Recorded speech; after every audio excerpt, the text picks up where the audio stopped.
Welcome to a new edition of the Famous Interviews with Joe Dimino. On this episode, we talk with Spain-based founder of SEOleverage.com, Gert Mellak. His company is an SEO platform that combines machine learning insights with expert human SEO consulting, guidance, and services.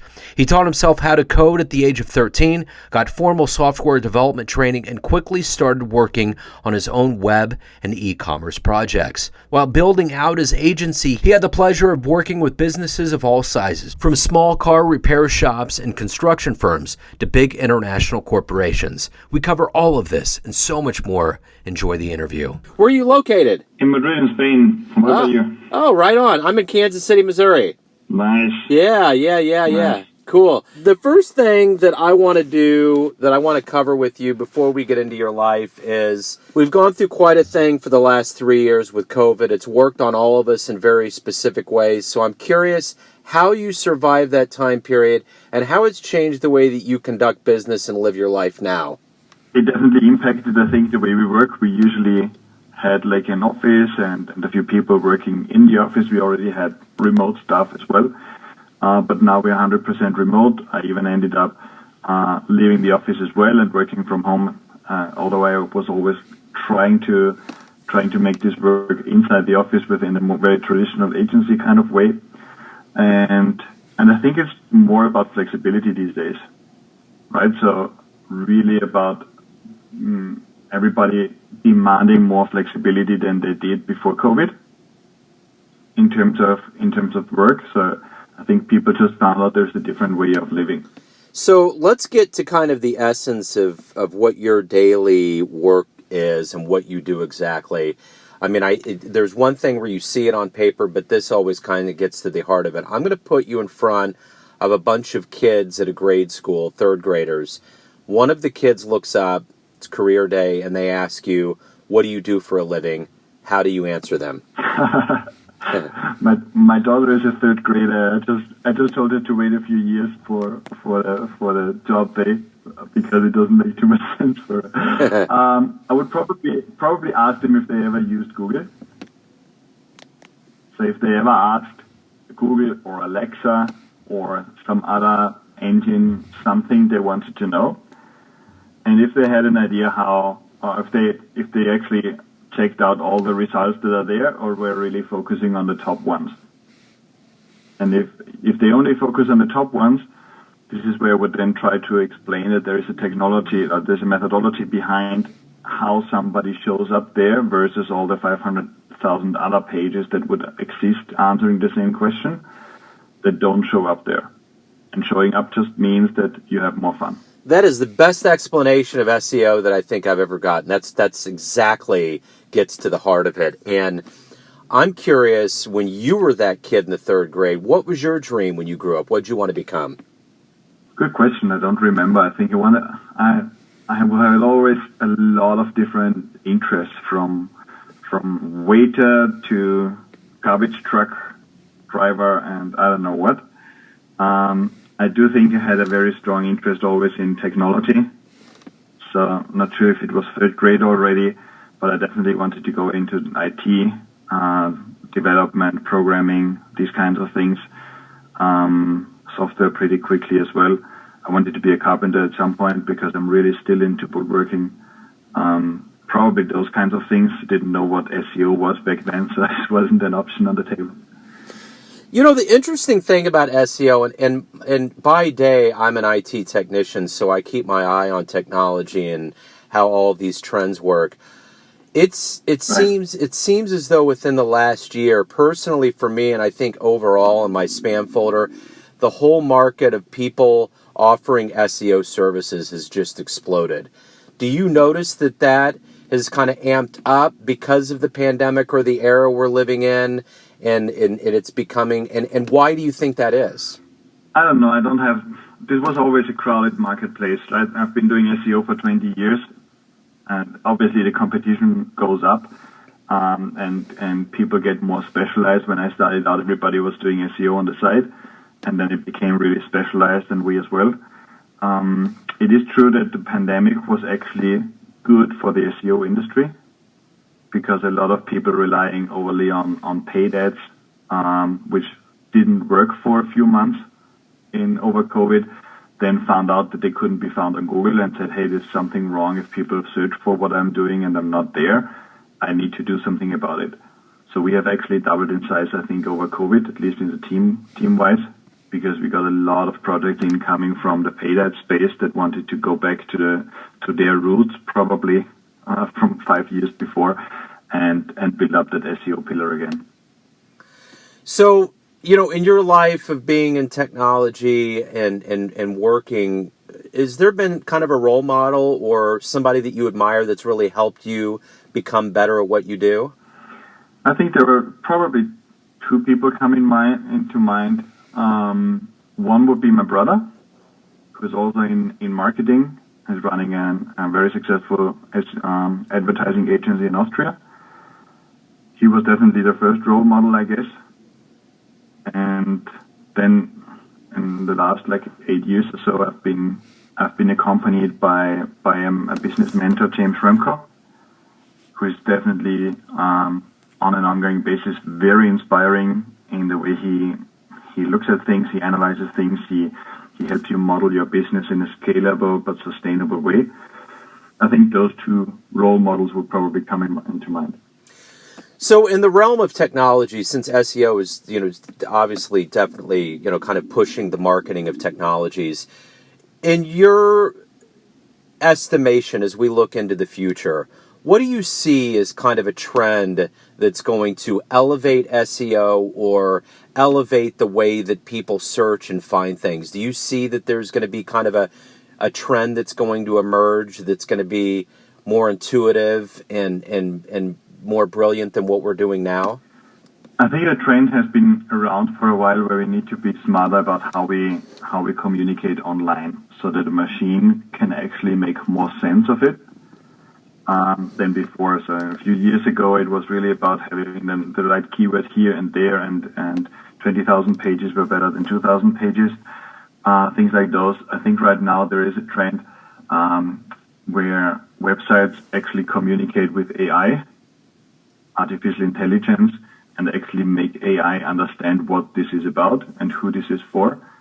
And the better we get at this, the better AI engines in the future are going to be at assessing people in a way that's favorable for us. So to break this down into an example, if you're having your IT services, for example, and somebody searches in your area, asks an AI engine who's the best IT service guy here, you want to be in the list. And this is only going to happen if the AI has a very good idea that you are, first of all, an option and that you're a good option for this person asking. So the overall trend probably, I think, is that content needs to be structured in a more strategic way, and it needs to be needs to assure that this is actually useful for the particular user that's actually searching. And if you do the search or I do the search, we're going to get different results. But AI engines definitely need to understand which answer is the best for the person searching. And the second trend that comes to mind that has been around for a while as well is programmatic SEO. Programmatic SEO meaning we really create, similar to sites like TripAdvisor, hundreds and thousands of very, very optimized landing pages that are the perfect fit for a very, very specific query. Rather than having a tourism page on Madrid, you would have a specific page for vegan restaurants in Madrid. So at the end of the day, it really just goes back to what the basics of this is. You're just elevating the visibility of people, and that technology is going to probably remain the same. Marketing is all about attention, and attention equals importance. So when the attention shifts possibly from a normal search, at least partly, to artificial intelligence engines and voice assistants and stuff like that slowly, you definitely are going to find a different way there. SEO is not going anywhere because there's always a need to organize the information that's out there, and this methodology can be optimized, and AI engines can be educated like you educate a child, as long as you're consistent and strategic. So the only thing that we need to always look at is how do they make sense of the world, and how can we essentially have an impact there. So let me ask you this. Of everybody alive on the planet right now, if you could meet one person and spend some time with them, who would that be? I don't have a good answer for that. Or it could be anybody that has been alive or anybody from your past. Is there anyone you would love to run into? Yeah, I mean there are a few people that definitely have had an impact in different ways. Tony Robbins comes to mind, for example. Neil Patel comes to mind as one of the leaders of the SEO industry in general. There are other like obviously Jeff Bezos, the Google founders. So there are definitely a few people here that would make a really interesting roundtable discussion. For sure. So in your line of work, every day we're motivated to get after it, to do what we do. What is the motivator for you? What makes you want to be the best at what you do? I think it's the clients ultimately. We have a very good relationship to our clients, a very friendship-like relationship, I think. And it's just making sure they never want to leave us is, I think, the motivator for my entire team. We're almost 30 people here. And we are really motivated by retention, and we know we only retain clients not by contracts. Everybody is on a monthly renewing agreement with us. We regain clients by providing value. So ultimately, our end goal is to have the best SEO product out there. And this is definitely what motivates us to be talking here every single day. How can we do what we do in a better way to get our clients better results? I think this is the motivator, is the work itself.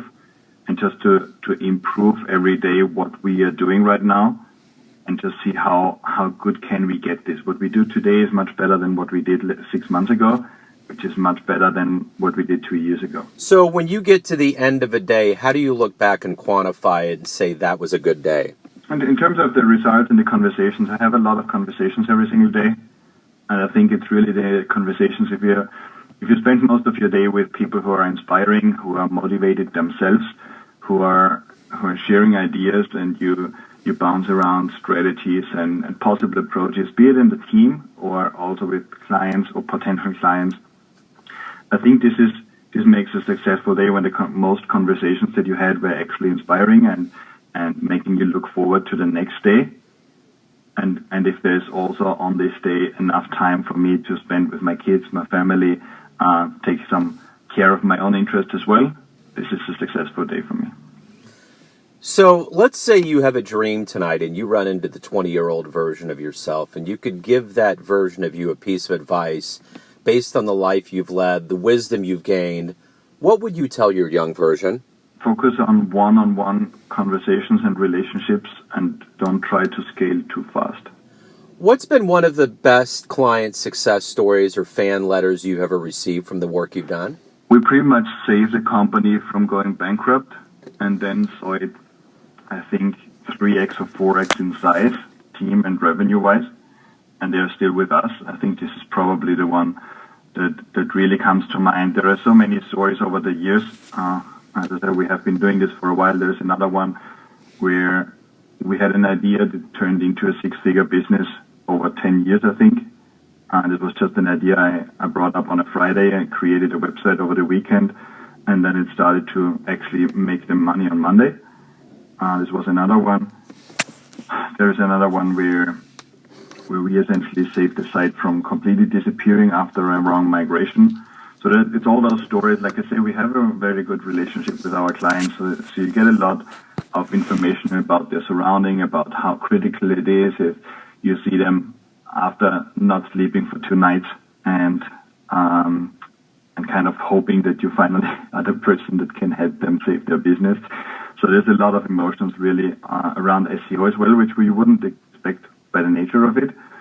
But obviously, very often their life's revenue or it's the money source, right? SEO is tied to how they make money, how they purchase their food. So if the SEO isn't working consistently, people get into trouble, have to let go of the team. So we have a very direct relationship, and all those stories absolutely stick with you. So of all of the things that you've done and accomplished in your life, what are you the proudest of? I mean, the kids come to mind. being able to have a business that allows me to spend a lot of time with my family and take care of my kids and be there for them would probably be the first one. The second one is absolutely the team we have been building. Getting a team sustainably to a size of 25 to 30 people that are working happily together, that are motivated, that are getting better, that are improving every day, is definitely also something I'm proud of as a kind of accomplishment. So everyone out there sees you in a certain light, whether it's family, friends, clients, colleagues, but ultimately you're in control of your life. What's your perception of you? Who do you think you are? I'm not sure if a person is just one particular thing, right? So you're something different to different kinds of people that you meet, or maybe even to every person you meet. And you might be the supportive friend to your friend. You might be the consultant or SEO to your client, and you might be the supporter to your team. And it might not even be the same thing over time. So you might be one day, you might really be the boss, telling people where we need to go, and the second time you're the one paying their salary 2 weeks early because they go through a rough time, and then you're more a friend than anything else. So if anyone out there wants to hire you, learn more about you and your company services, where's the best place on the web for them to go? The best place would be to check out seoleverage.com and then just either book a call or get one of our quick win reports there. And we check out your website, get on a 30-minute call directly and see if this makes sense, if the program, the way we approach things makes sense. Wonderful. This has been great, man. Thank you for opening up. Thank you for kind of simplifying and enriching the idea of SEO and what you do. I appreciate your time today. Thank you so much, Joe, for having me. Thanks for tuning in to another famous interview with Joe Dimino, where we cover the world of art, literature, business, spirituality, music, and so much more from around the globe. If you want to hear more interviews, visit the Famous Interviews with Joe Dimino channel on YouTube. You can find us on Spotify and Apple Podcasts. Thanks again for listening, and until next time.